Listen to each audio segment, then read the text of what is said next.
As a history major, I know that we learn from the past to build a future, and to not acknowledge our history, whether it be family, just strictly family, whether it be social, whether it be business or economics, coming together for a common good and a common goal could make a huge difference in this area. The city of Valparaiso, the city of Crown Point, the towns of Munster and Maryville all have a responsibility to Gary. So many of these communities have grown as a result of what happened in Gary some years ago. And there should be an allegiance to Gary to build it up and make it prosper once again. Every community, South Bend supports the Michiana area. Fort Wayne supports Northeast Indiana. Lafayette, Elkhart, Evansville, many others. They all have a city recognition. I'm not all that in favor of Northwest Indiana. I think it should be the Gary area.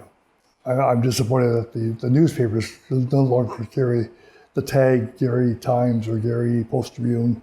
What's a Northwest Indiana? Well, it's just a huge conglomeration of people and businesses that are trying to survive.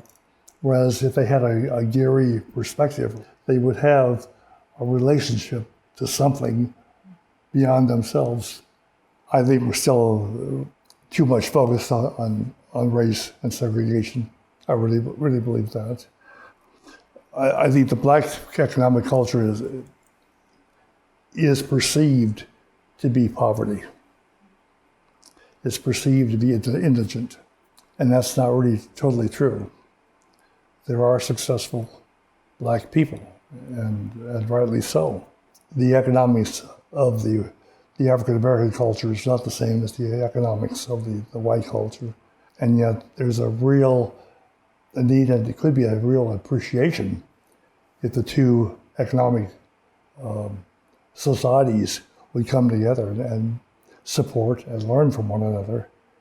And in doing so, I really believe that once Gary starts prospering again, the whole area will just come alive and be a major economic and social force in Indiana and the nation.